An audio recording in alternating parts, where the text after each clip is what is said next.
like what are hello. Yeah, so just what is she thinking about me, like what how am I perceived to her and things like that, and that just like lowers my confidence so much. So it's somewhat like made me not want to date them because of that. And I think it's just sort of some internal anxiety that I have. Okay. What about you, Kunal? Yeah, like I would say I've had a similar experience. I wanted to date white, but at the same, I wanted to date a white girl. Sorry, that wasn't very particularly politically correct. But uh, but like it just never like occurred to me. There was, I think there's this one Aussie girl that I was interested in. Ben might know her through friends, but we'll talk about that later. Um, but other than that, I think just my alignments, like what I want out of life and what my family want out of life, um, it never really aligned with any of the white girls I knew or any of the white people I knew. Like most white people I know don't have very good family connections, and they're very like self-interested, and that's fine.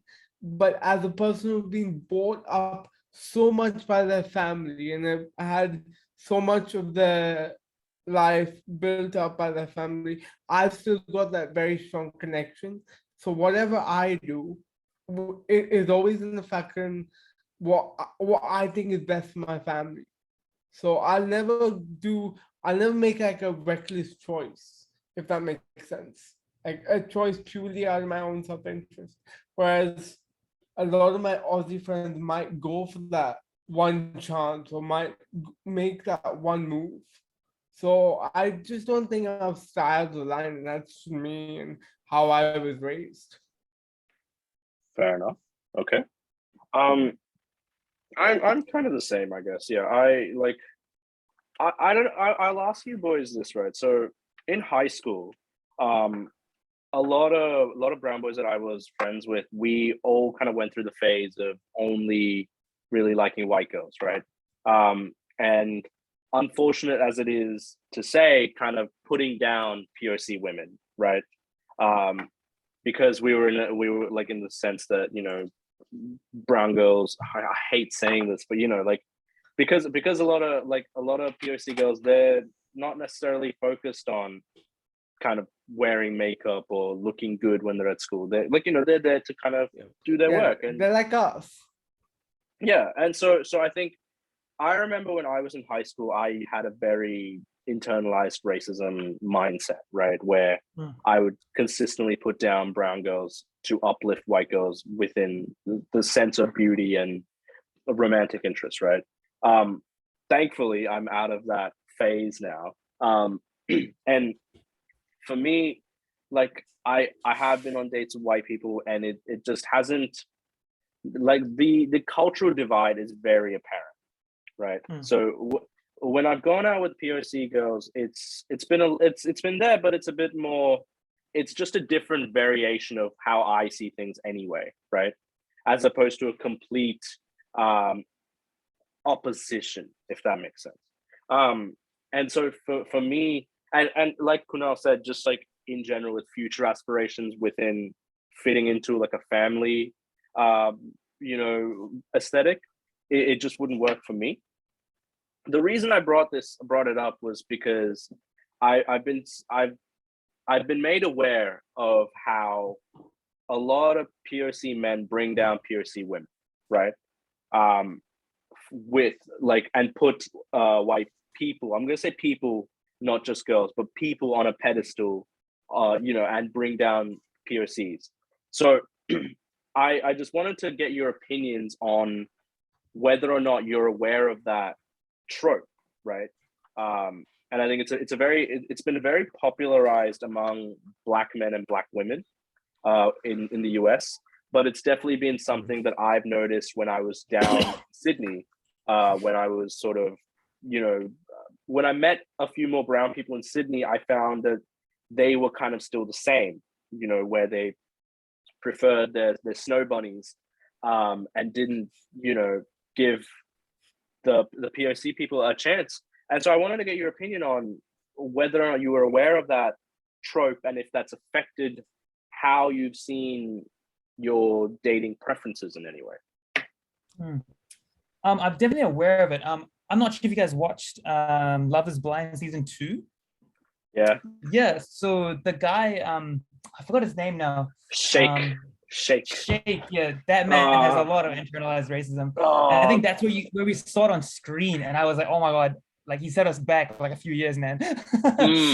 And like Actually, it's all, you know, it's like at that point it makes perfect sense as to why, you know, like brown girls would go for other guys, because if you're like if you're not appreciated in your own community, which is where you're going to go to first, obviously you're going to go somewhere else. And then when you have that douchebag just like, it just like, it was so out in the open, you know. It wasn't like on like a smaller, I don't know, Twitch show, or like on like a Bollywood TV show. It was like American Western, you know, society, and it was so disgusting to see.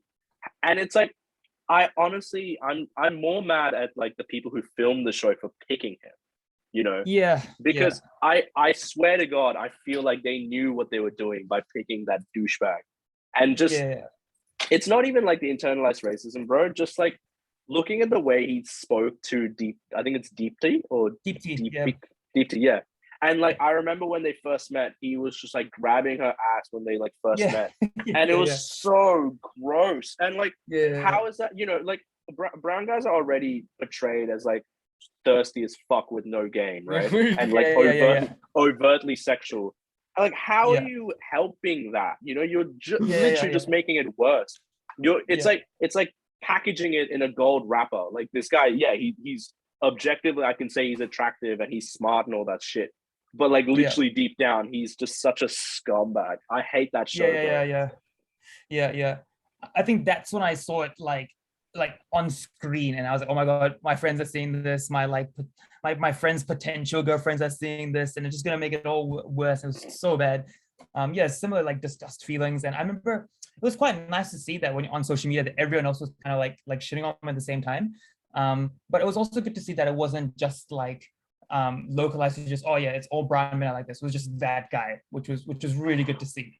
So I was quite glad it didn't set us back. But I mean, I can imagine for some people who are watching it who already had those reservations, it's just going to solidify those reservations and sort of make it worse. And maybe for brown women who are seeing that, they're like, oh yeah, I knew that was going to happen. You know. So that was really bad. And in terms of my own dating choices, I think it did affect me a little bit. Like, I think that's probably why my first girlfriend was like a Chinese girlfriend, because I just didn't want to date within my sort of own culture, and I was sort of looking out. But yeah, I think as I sort of like, as we talked about, as we, you know, worked on ourselves, we self-actualized a little bit. I think we sort of got over that, and we're like, you know, there are probably like great girls within our culture that we can sort of hopefully find and meet, and hopefully start dating in the future one day. Yeah, no, that's 100%. Yeah, like my previous relationship, she was Punjabi, and that was it was interesting, because it's still a bit like, you know, a little bit of a difference in culture, but I definitely found that, you know, we saw eye to eye on a lot of things that just normally wouldn't work for me. But it's funny you brought up the Love is Blind thing, because I remember, you know, shortly after seeing your video on TikTok, that whole thing blew up, right? And I saw my For You page consistently being filled with brown girls sort of highlighting the fact that a lot of brown boys are like Sheke, right? And while that was happening, I also saw other videos of, you know, brown boys commenting on brown girls, sort of uplifting them. And it was good to see, because I think it's almost as though, you know, it's a shame. I feel like majority of mature brown boys actually do prefer brown women. It's just you've got the really loud, obnoxious douchebags like Sheke who kind of bring down that whole, all the hard work that we're doing is brought down by that prick. So it's definitely something that doesn't help. And I think in high school, I'm not saying this is right, but I think it's natural for a lot of POCs to go through that self-hatred phase, right? Where when you're in an extremely Western country, and, you know, I'll be honest, every time I'm on Tinder, it's just a lot of white girls, like, Yeah. so Yeah. it's really hard to kind of even see someone like you. So then you start to sort of feel alienated in yourself. And I think in high school, when you like, boys and girls go through that hatred phase, right? And I've spoken to a lot of like my South Asian and Southeast Asian friends, and they've told me the same thing. But getting over that hump, like you said, bro, is something that really is important. But I feel like there are still people who haven't gotten over that hump, which is a real shame, because like, especially with like brown culture, given how like beautiful and vibrant it is, having it sort of being shut off, or like,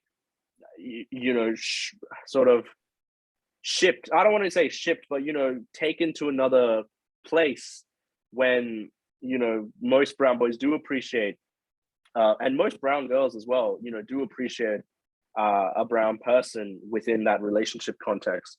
It is a shame, and especially given how easy it makes things, it's not it's not ideal that we have guys like Shake kind of bringing down that whole thing. Just really quickly, the meeting's about to end one more time, so I'm going to send one more link, and I think after this last video we should be done. So I will see you boys in the next one. All right. Sounds good.